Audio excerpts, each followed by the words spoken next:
Hi, this is Ankush Ranjan brings topic-wise lecture of physics of class 12. तो class 12 में physics में first chapter इलेक्ट्रोस्टैट्स है, उसको हम लोग टॉपिक वाइज डील करेंगे। पहला चैप्टर हम लोग स्टार्ट करते हैं यहाँ से, इलेक्ट्रोस्टैट।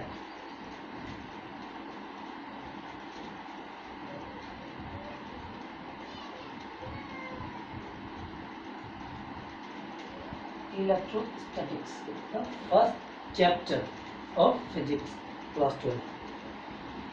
इलेक्ट्रोस्टैटिक्स जो है, ये वर्ड में जो ये टर्म है ELECT, ये जो दिख रहा है आप देखेंगे, electrostatics, current electricity, semiconductor physics, electronics, ये सब जो फिजिक्स में टर्म आते हैं, इलेक्ट्रोमैग्नेटिक। तो यहाँ हम लोग कुछ समझेंगे, समझना है क्या कि इन सभी जहाँ भी ये टर्म आए, जहाँ भी ये टॉपिक आए, वहाँ समझना है कि हम लोग इलेक्ट्रॉन क्या कर रहा है, किस अवस्था में है, वो उसकी प्रॉपर्टी क्या करे, उसी का मोस्टली अध्ययन करना है। We have to study about the property, characteristic and what an electron does in the term wherever this term comes. Now electrostatics में टू टर्म बन के मिला है, दो इलेक्ट्रो और स्टैटिक। मतलब इलेक्ट्रॉन जो है स्टैटिक स्थिर अवस्था में रहने के बावजूद वो क्या परफॉर्म कर रहा है, उसकी बिहेवियर क्या है, वही अध्ययन मोस्टली हम लोग इलेक्ट्रोस्टैटिक्स में करते हैं। तो हम लोग स्टार्ट करने से पहले थोड़ा सा फेमस स्टोरी से स्टार्ट करते हैं, जो कि न्यूटन का है। उससे आप एक पॉइंट निकलेगा, उस पॉइंट को ध्यान में रखें और आगे हम लोग इलेक्ट्रोस्टैटिक को डील करेंगे। तो आप न्यूटन का फेमस जो है लॉ है, जो क्लास 9th में भी है और पहले भी है, और जिसको कहते हैं न्यूटन लॉ ऑफ ग्रेविटेशन। तो वो सेब के बागान में न्यूटन साहब बैठे थे, ये फेमस स्टोरी है, सभी को पता है कि वो सेब जो है न्यूटन के सर के ऊपर से गिरा, और वो सोच रहे हैं कि ये सेब जो है वो नीचे ही क्यों गिरा, ऊपर क्यों नहीं गिरा, व्हाई डजंट इट राइजेस। और इसी सोच पर वो बहुत सारे एक्सपेरिमेंट कर डाले, और वो एक्सपेरिमेंट कर करके वो जो है एक रिजल्ट पे पहुंचे, जिसको कि दुनिया में एक्सेप्ट करा एक ट्रूथ लॉ के रूप में। तो वो ट्रूथ लॉ ये था कि पूरे ब्रह्मांड में, होल यूनिवर्स कोई दो वस्तु हो जिसमें कि मास हो, वो एक दूसरे को अट्रैक्ट करता है।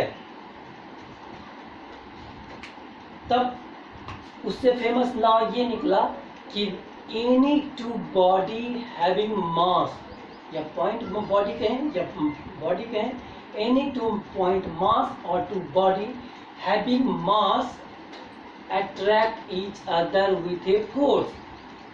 The magnitude of force is directly proportional to product of their masses and inversely proportional to square of separation between two body. ये स्टेटमेंट है न्यूटन लॉ ऑफ ग्रेविटेशन से। तो मेन जिस्ट इससे निकल के आया है न्यूटन एज पर Newton law of gravitation,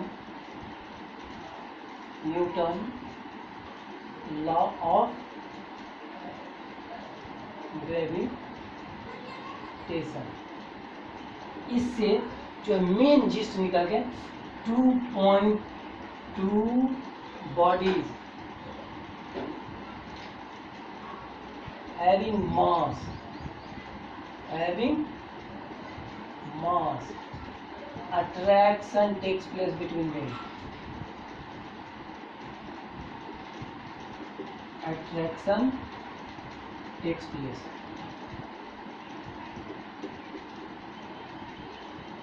between them. ये पॉइंट को याद रखना है। इसी पॉइंट से न्यूटन के लॉ से कि दो बॉडी हो जिसमें कि मास हो वो अट्रैक्ट करेगा ही करेगा, ये परम सत्य है। It is fact, it is truth. तो अब हम लोग साइंस एक्सप्लोर कोई भी ये वो मास जो छोटा से छोटा एक्सपेरिमेंट से जो है ग्रेविटेशन से देखा गया क्या दो बॉडी हैवियर हो या लाइट लाइट लाइट हो वो पृथ्वी की ओर आ रही, लेकिन एक पार्टिकल ऐसा था जो फोटोन जिसमें कि रेस्ट मास 0 है। एक पार्टिकल है फोटोन जिसका कि रेस्ट मास 0, वो कभी पृथ्वी की ओर नहीं आया। बाकी सभी वस्तुओं को फेंका जाए तो वो वापस आ रहा है, लेकिन रेस्ट मास फोटोन को जो प्रोजेक्ट किया गया है तो वो नहीं आ रहा है। इससे ये पता चला है कि मास जो भी जिसमें कि मास 0 हो वो न्यूटन लॉ को फॉलो नहीं करता। इससे कंक्लूजन यही मेन पॉइंट हमें याद रखना है कि कोई भी मास हो तो वहाँ अट्रैक्शन होगा ही होगा। ये पॉइंट नोट कर लें और ध्यान रखें। इससे आगे अभी चलते हैं। तक अब साइंस जो है अपने आप को एक्सप्लोर कर रहा है minute and minute. Science explore itself minute and minute. तो एटम सबसे स्मॉलेस्ट की खोज हो चुकी है। एटम भी फर्दर क्यों साइंस एंड टेक्नोलॉजी एडवांस हो रहा है तो एटम भी कंस्टिट्यूटेड है। Atom also have constituted into its particle. तो वो पार्टिकल को नाम दिया गया है वो fundamental particle. Atom also constituted into its particle called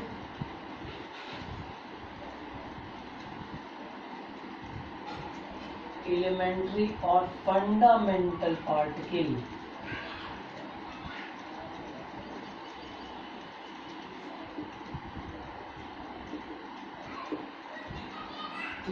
The fundamental particles are the three common fundamental particle with masses are electron first, proton third, neutron। These are the common fundamental particles। Mass of electron 9.1 into 10 to the minus 31 kg। Mass of proton 1.672 into 10 to the minus 27 kg। Mass of neutron that is 1.674 into 10 to the minus 27 kg। तो ये था। तो क्यों न electron बहुत छोटा कण है जिसमें देखिए मास जो है वो -31 kg, माइन्यूट बहुत छोटा है, बहुत कम ही है, नेग्लिजिबल मास, लेकिन मास है इलेक्ट्रॉन। और फर्दर जो है एलिमेंट फंडामेंटल पार्टिकल भी एक्सप्लोर कंस्टिट्यूटेड हुए हैं जिसको कि क्वार्क्स कहते हैं। फर्दर फंडामेंटल जो है वो भी कंस्टिट्यूट कुछ दो बना है जिसको क्वार्क्स कहते हैं, जिसमें से कि E/2 और 2E/3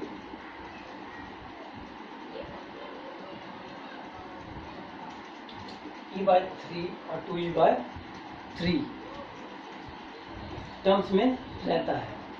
क्वार्क्स जो कि हमारे अभी क्लास 12 के स्टैंडर्ड में पढ़ना नहीं है, तो it is none of our business. तो अभी हम लोगों को इलेक्ट्रॉन, प्रोटॉन, न्यूट्रॉन के ही बारे में जानना है। अब ये जो इलेक्ट्रॉन, प्रोटॉन, न्यूट्रॉन जो है ये फंडामेंटल पार्टिकल हैं। अब कूलम साहब जो है इन्हीं फंडामेंटल पार्टिकल से इलेक्ट्रोस्टैटिक्स का निर्माण किए हैं। देखते हैं तो हो क्या रहा है। इन चीज़ों को याद रखें। इलेक्ट्रॉन का मास इतना, प्रोटॉन और न्यूट्रॉन को नोट कर लीजिए। अब आगे इलेक्ट्रॉन प्रोटॉन हैविंग मास, तो कूलम साहब ने परफॉर्म करा है कि देयर इलेक्ट्रॉन 3 फंडामेंटल कह दो एक्सपेरिमेंट कूलम साहब ने करा है, 3 फंडामेंटल एक्सपेरिमेंट करा। क्या? पहला कि एक इलेक्ट्रॉन एक से दूसरे इलेक्ट्रॉन से 1 सेंटीमीटर अपार्ट पे रखा था इन विसिनिटी, मान लो कि where another force doesn't happen occurs, कोई इस दोनों को इन्फ्लुएंस नहीं करे इन दोनों के अलावा, जैसे ग्रेविटेशनल फील्ड ना हो, कोई फ्रिक्शनल ना हो, एयर ना हो, तो देखा गया कि 2 इलेक्ट्रॉन वैसा भी सिमिलरिटी रखा गया जहाँ की other forces doesn't influences these 2 electron. तो 2 इलेक्ट्रॉन हम लोगों ने देख लिए हैं कि मास ऑफ इलेक्ट्रॉन क्या है 9.1 इंटू 10⁻31 kg, और फेमस न्यूटन का फेमस लॉ हमें पता है, न्यूटन लॉ ऑफ ग्रेविटेशन की Gm1 गुने m2/r², ये न्यूटन का फेमस ग्रेविटेशनल लॉ का फॉर्मूला है, ये लॉ है।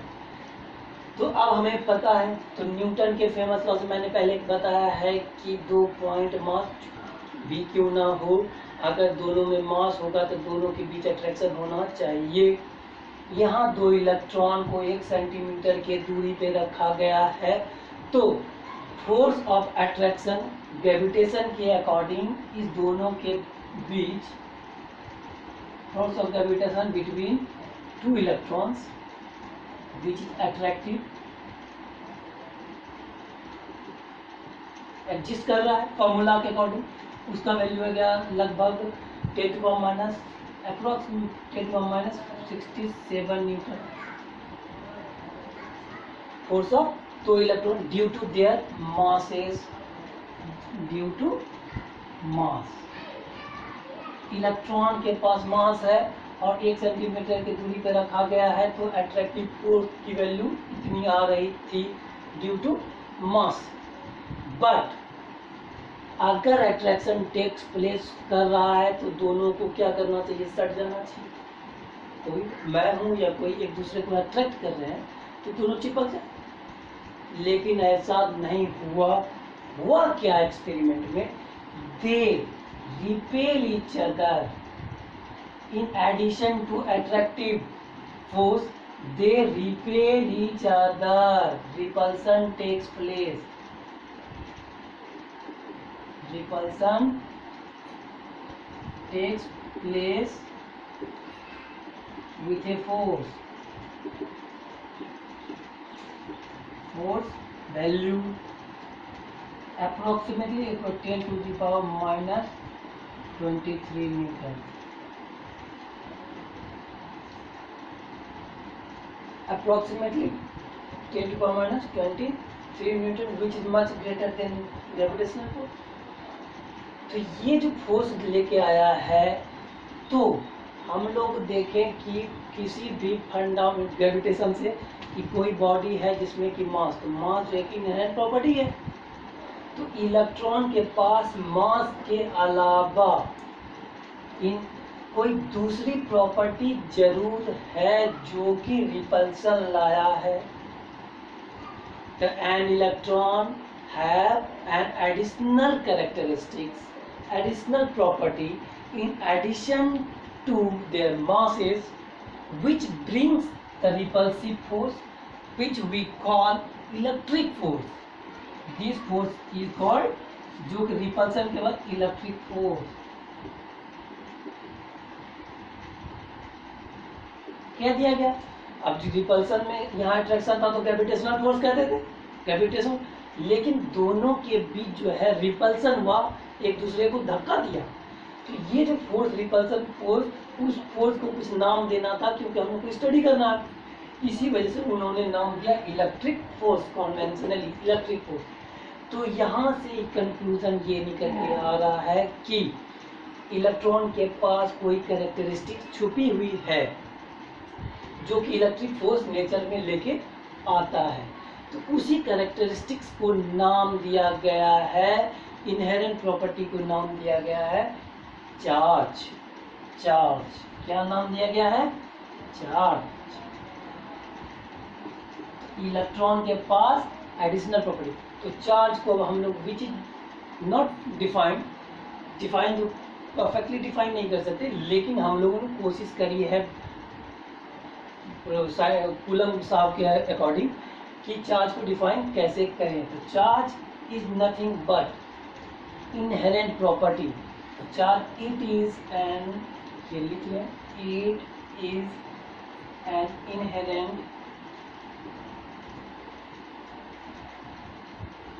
Property, the characteristics of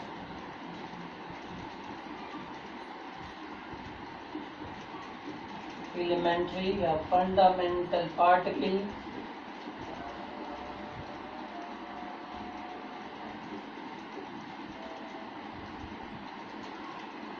charge. It is an inherent property of elementary or fundamental particle in addition to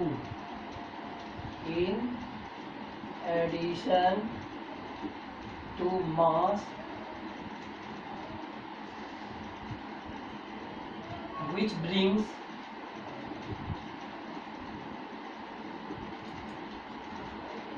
electric and magnetic force.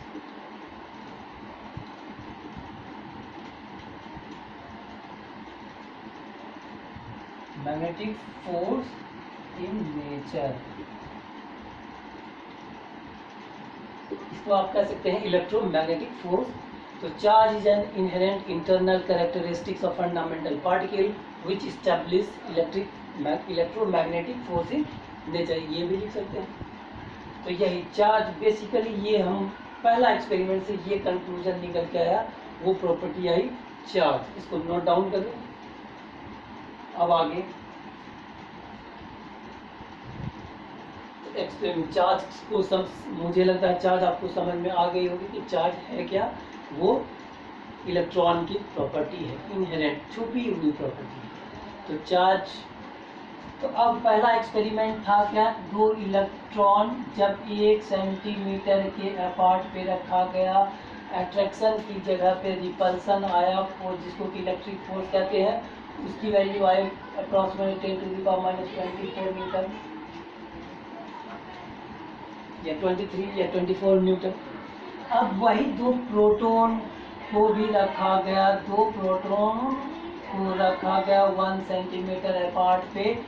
तो मास के कारण जो है, ग्रेविटेशनल फोर्स के कारण वैल्यू आना चाहिए था कुछ, लेकिन इस दोनों के बीच जो है फोर्स ऑफ इलेक्ट्रिक फोर्स, जो कि रिपल्सिव फोर्स, दो प्रोटॉन भी रिपेल किए एक दूसरे को। ये both are repel each other having the value of 10⁻24 newton. Electron में फोर्स, जो इलेक्ट्रिक फील्ड, ये रिपल्सिव, इसको कहते हैं रिपल्सिव फोर्स। यहाँ भी इलेक्ट्रिक फोर्स जो है वो रिपल्सिव नेचर का है, रिपल्सिव, उसकी वैल्यू भी है। इलेक्ट्रॉन और प्रोटॉन के बीच, सिमिलर के बीच जो है दोनों की फोर्स की वैल्यू सेम। इससे कंक्लूजन दूसरा पॉइंट निकल गया। पहले पॉइंट से तो निकल गया चार्ज, दूसरे पॉइंट्स में आया कि इलेक्ट्रॉन जो है कि फंडामेंटल पार्टिकल और प्रोटॉन की फंडामेंटल, तो लाइक चार्ज जो है रिपेल करते हैं। अब कह सकते हैं लाइक इलेक्ट्रॉन लाइक बॉडी जो है वो रिपेल कर रहा है, एलिमेंट्री पार्टिकल रिपेल कर रहा है। और तो प्रोटॉन भी उस, और एक बात याद रखने की, दोनों की फोर्स की वैल्यू सेम आई है, 10⁻24 न्यूटन के आसपास। तो इससे ये पता चल रहा है, दूसरा कंक्लूजन, की जो स्ट्रेंथ ऑफ चार्ज जो इलेक्ट्रॉन की है, वही स्ट्रेंथ जो है चार्ज प्रोटॉन के पास भी, क्योंकि फोर्स की वैल्यू सेम। कोई दो बॉडी 5 न्यूटन लगा रहा है और दूसरा भी दो बॉडी 5 न्यूटन ही लगा, मतलब दोनों के पास स्ट्रेंथ बराबर।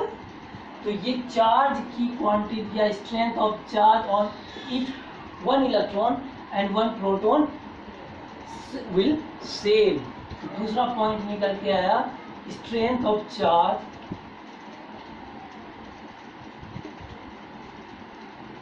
STREN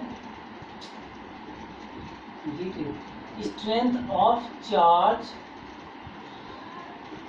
on one electron is same as the strength of charge on one proton.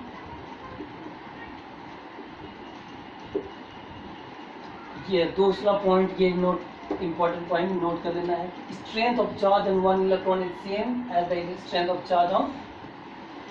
अब यहाँ से स्ट्रेंथ क्वांटिटी जो है दोनों के पास जो है वो चार्ज की सेम है. तीसरा यहाँ रिपल्सिव. अब तीसरा जो है वहाँ लिया गया एक न्यूट्रॉन और एक न्यूट्रॉन 1 सेंटीमीटर के अपार्ट रखा गया, क्योंकि न्यूट्रॉन थर्ड फंडामेंटल पार्टिकल था. तो इसको जब पास में रखा तो यहाँ जो है अट्रैक्शन का फोर्स मिला ग्रेविटेशनल का. Repulsion doesn't takes place. Repulsion नहीं. इसका ये मतलब हुआ कि न्यूट्रॉन जो है वो न्यूट्रल है, no charge contain, no charge contain. अब दोनों के बीच केवल अट्रैक्टिव नेचर था जो कि मास के कारण था. तो यहाँ जो है ये न्यूट्रॉन को नो चार्ज कंटेन कर दिया, न्यूट्रल बॉडी कह दिया, न्यूट्रल पार्टिकल.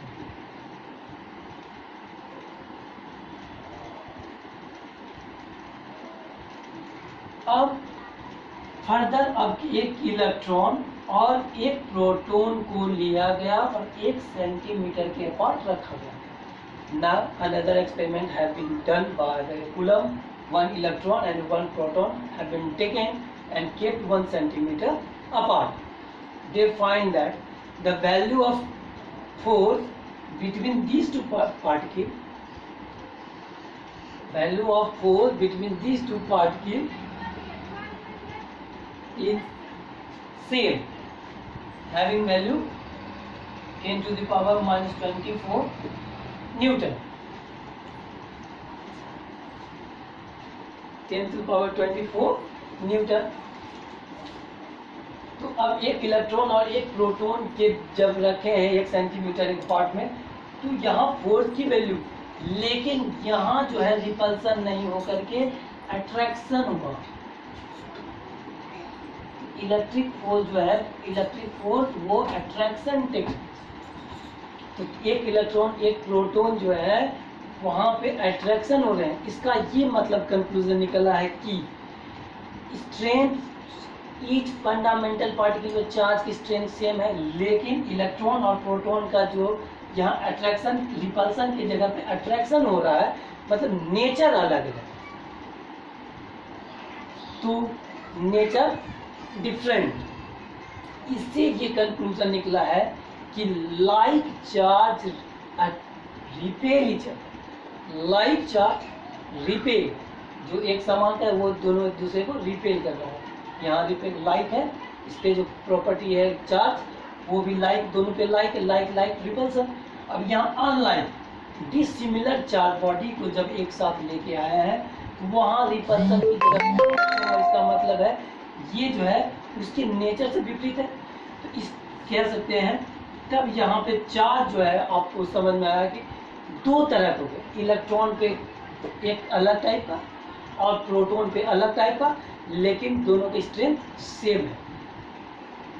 तो electron and proton have been. यहाँ से एक पॉइंट अभी लिख लीजिए, समझ में आ गया होगा.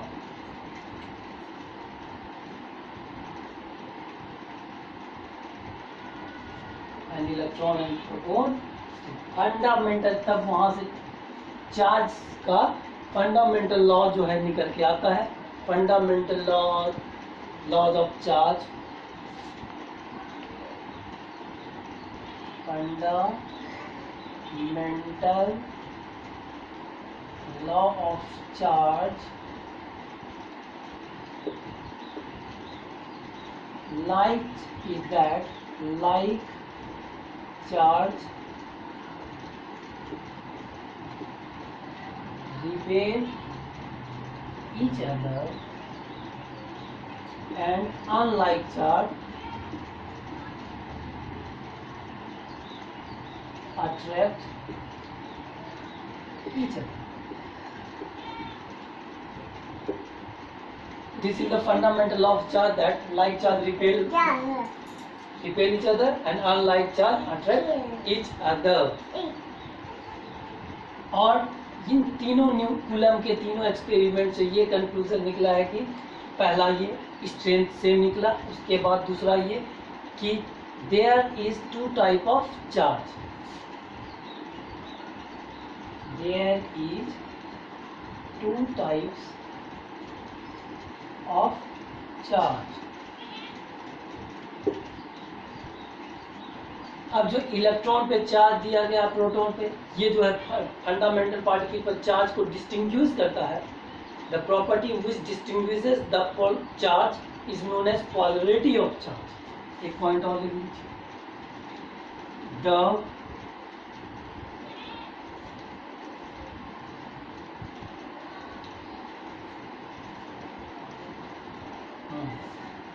the property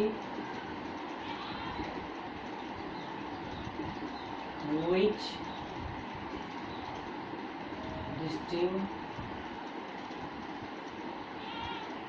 distinguishes the charge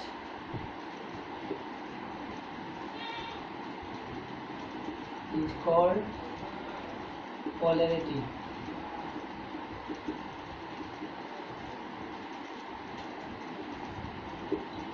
तो there is two type of charge, दो तरह का चार्ज होते हैं जिसको कि पॉजिटिव एंड नेगेटिव नाम दिया गया है. कॉन्वेंशनली किसी को देना था इलेक्ट्रॉन का, तो कॉन्वेंशनली है तो इलेक्ट्रॉन को नेगेटिव चार्ज कह दे दिया गया है और प्रोटॉन को पॉजिटिव चार्ज कह दिया गया.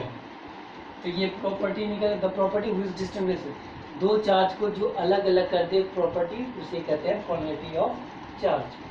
तो फंडामेंटल लॉ ये है, there is two type of charge, positive negative. तो इलेक्ट्रॉन को जो है,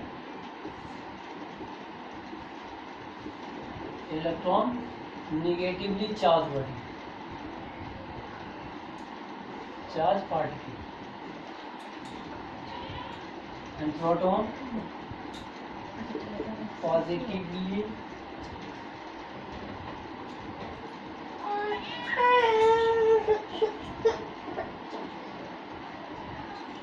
charge particle, electron and proton. तो अब आगे चल रहे हैं. तो यहाँ से देखा गया तो चार्ज को कुछ सिंबल देना था, तो चार्ज की सिंबल दिया गया है छोटी E. Symbol of charge, symbol of charge that is E. Experimentally value इसको दी गई 1.6 इंटू 10⁻⁻19 कूलम, क्योंकि कूलम साहब ने चार्ज का निर्माण करा था, तो उसको याद करने के लिए उसी के नाम पे जो है चार्ज का यूनिट जो है, ऐसा यूनिट जो है वो कूलम दिया. ये जो है चार्ज जो है is an scalar quantity, is a scalar quantity, scalar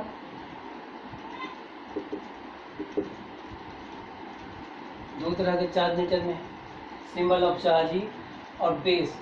smallest unit of charge that is E, smallest unit of charge that is which is symbolise E having value 1.6 into 10⁻⁻19 coulomb.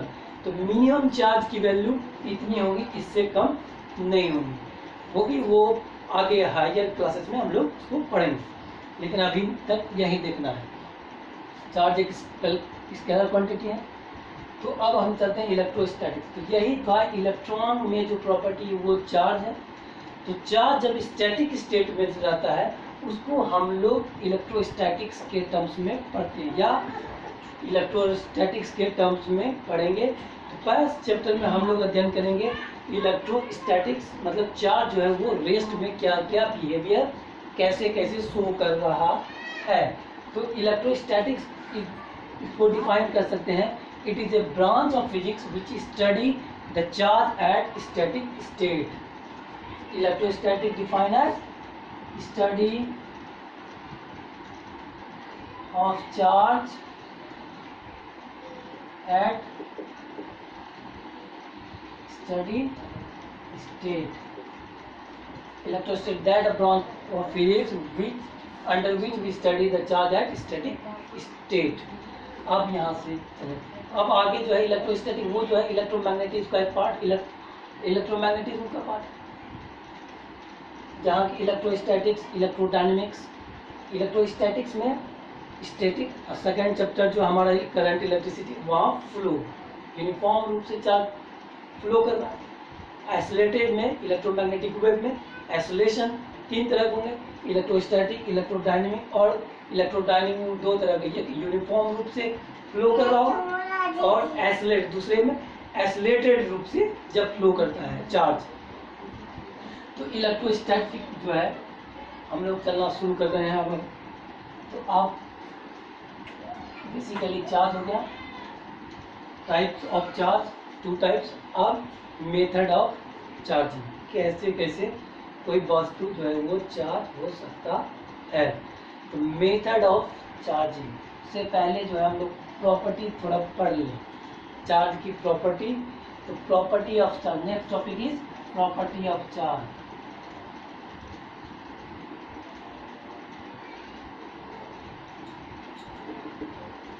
एक दो property तो हम लोग पढ़ चुके हैं कि charge जो है like charge repel each other और unlike charge attract each other, पहली प्रॉपर्टी तो हम लोग पढ़ चुके हैं ऑलरेडी। उसके बाद चार्ज जो बेसिक यूनिट ऑफ चार्ज जो है 1.6, ये भी पढ़ चुके हैं। पहला जो है like charge attract and unlike repel. दूसरा basic unit of charge that is E having value 1.6 × 10⁻⁻⁹। तीसरा है additive property, additive property. Under additive property we study कि चार्ज जो है सिंपल मैथमेटिक्स का अलजेब्रा यूज करता है। तो एडिटिव प्रॉपर्टी में हम लोग सिंपल किसी भी सिस्टम पे जितना नेट चार्ज प्लस माइनस करके सिंपल सा प्लस और माइनस कर लेना है, और उनको उसका जो रिजल्टेंट है, the resultant of sum of all charges give the additive property. तो एडिटिव प्रॉपर्टी को डिफाइन कर सकते हैं, it is the mathematical sum of net charge on a body. Mathematical simple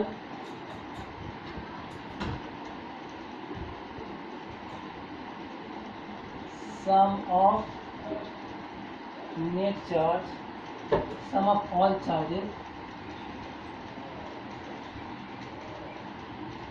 in a system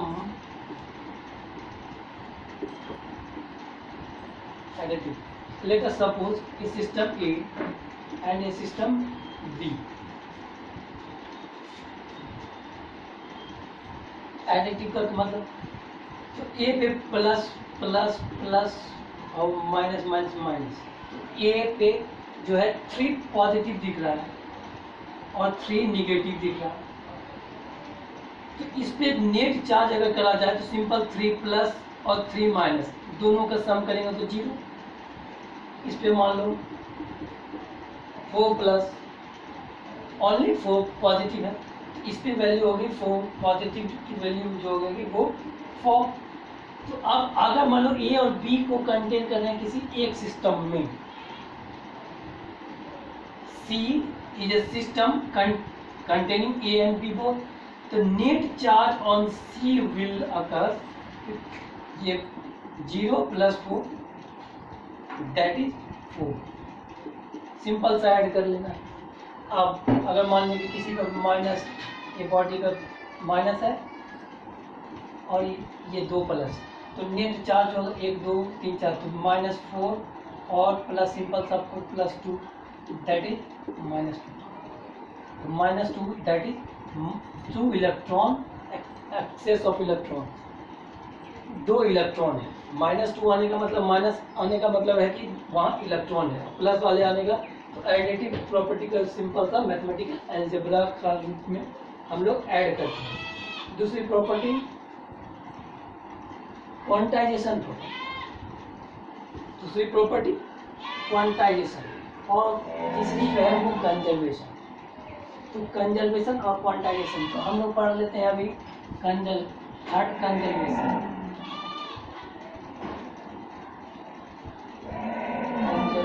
of charge property. Conservation charge हम लोग कह सकते हैं कि पूरे होल यूनिवर्स में चार्ज की क्वांटिटी वो कांस्टेंट है। The quantity of charge in the whole universe remains same. So charge cannot be created, cannot be destroyed in a whole universe. Conservation of charge कह रहा कि charge cannot be, या कह सकते हैं can be created or destroy only in pair।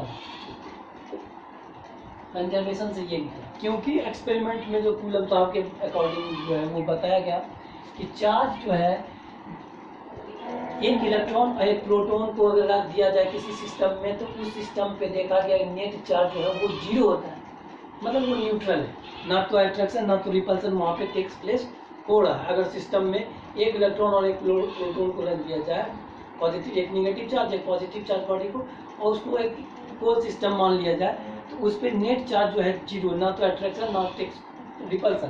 तो यहाँ पे अब जो किसी न्यूट्रॉन को देखा गया तो कंजर्वेशन कहने का मतलब है कि न्यूट्रॉन लिया गया, एक न्यूट्रॉन पर इनिशियली सिस्टम न्यूट्रॉन का है, इसको ब्रेक किया गया। When it's break, it converted into electron कह सकते हैं and positron या proton. Electron having negative value 1 और पॉजिटिव पे चार्ज जो है वैल्यू प्लस। इनिशियली सिस्टम जो है 0 charge, neutron having neutral body, neutron 0 charge. Finally जो सिस्टम मेरा बना है फाइनल सिस्टम में नेट चार्ज क्या है, एक माइनस और एक प्लस दोनों को मिला करके नेट चार्ज जो है वो भी 0। दैट मीन्स इनिशियल और फाइनल की वैल्यू जो है वो सेम है। That shows the conservation.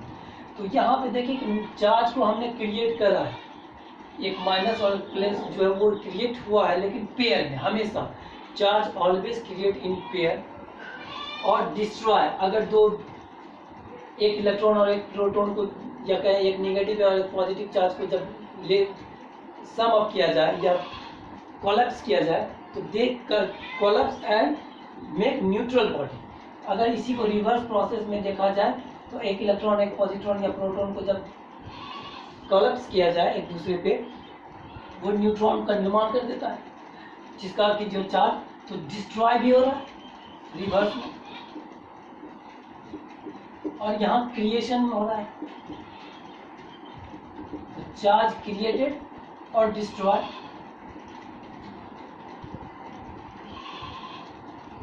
Pair में तो यही था कंजर्वेशन ऑफ चार्ज, मतलब charge on A system remain, charge remains constant in the universe. Quantity of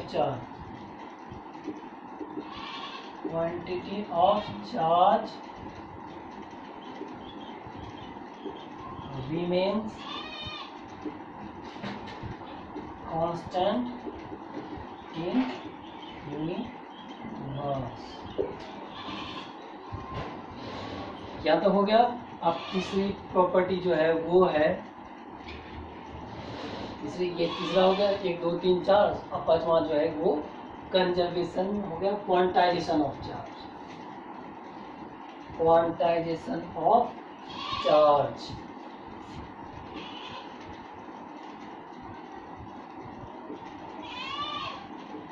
quantization of charge important है और बेस है और बहुत इम्पोर्टेंट टॉपिक है क्वांटाइजेशन। हम लोग जानते हैं 1 2 3 4 5 ये क्या है, कंटिन्यू कर दिया, गिनती गिनना है तो 1 2 3 4 5 नेचुरल नंबर हो, गिन दिए कंटिन्यू 1 2 3। तो क्वांटाइजेशन में जो हो गया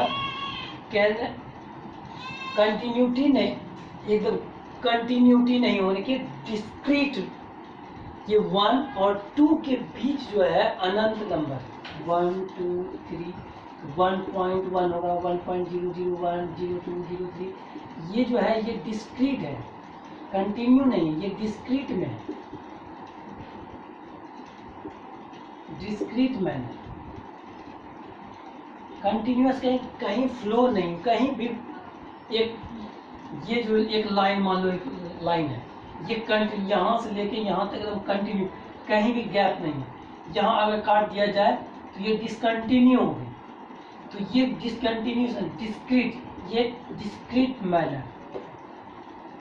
तो यहाँ 1 2 3, 1 और 2 के बीच में बहुत सारे रेशनल नंबर हैं और 1 2 कंप्लीट नंबर, तो हम लोग कंटिन्यूटी की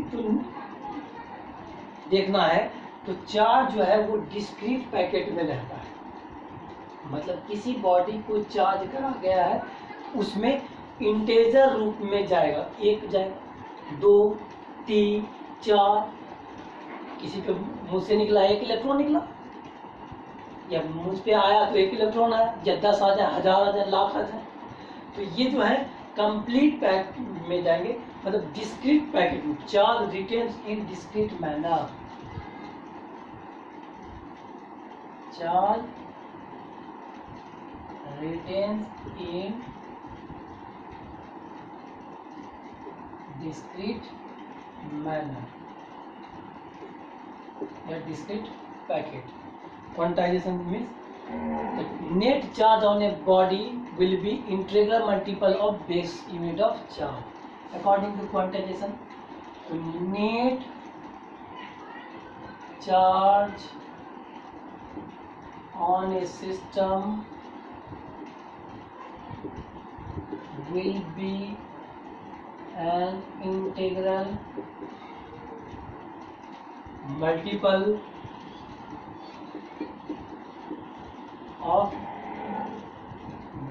base unit of charge, that is E.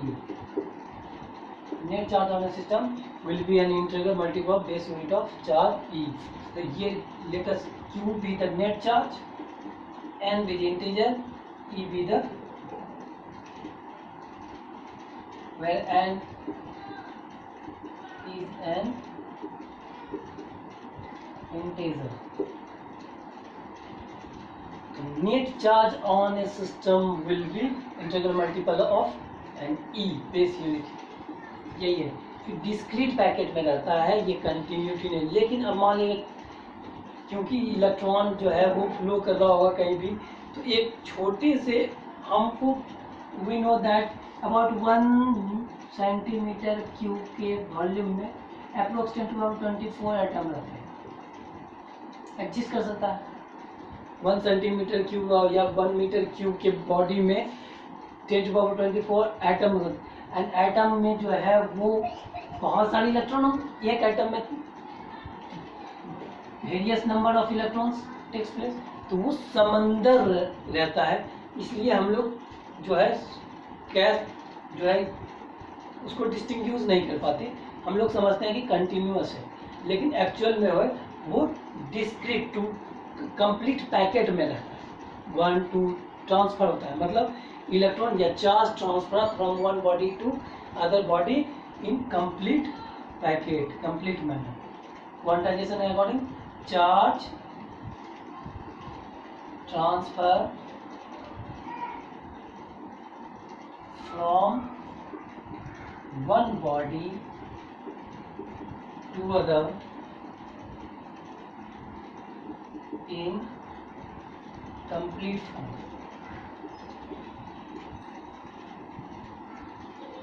Complete form यानी न्यूट्रन 1 2 3 10 20 50 100 जो भी हो, यहाँ से ये page.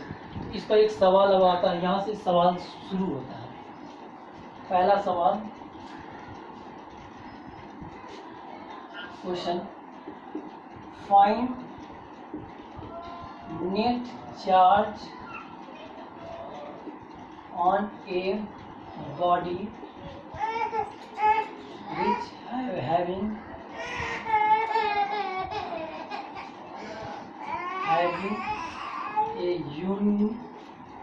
having a body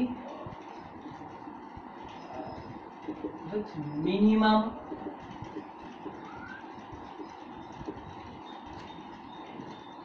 charge। Net charge, किसी भी वजह से कोई बॉडी जो है वो मिनिमम चार्जिंग किया गया है, तो कितना net charge on the body will what. आप हम जानते हैं आजकल का क्वांटाइजेशन सॉल्यूशन क्या हो, मिनिमम चार्ज की वैल्यू 0 होगी क्या। ऑप्शन में अगर दे दिया जाए, ऑप्शन में आंसर है ऑप्शन ए 0, मिनिमम 0 हो सकता है, बी ई के रूप में, सी 2e के रूप में, डी इन्फिनिटी कहते हैं। ऑप्शंस में क्या होगा, ए होगा, बी है तो बी होगा, क्योंकि मिनिमम जो है बेसिक यूनिट नेट चार्ज बराबर हम लोग एन इंटू ई की मिनिमम वैल्यू,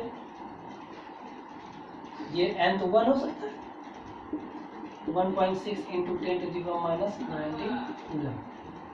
तो net charge on body will be that 1.6 into 10।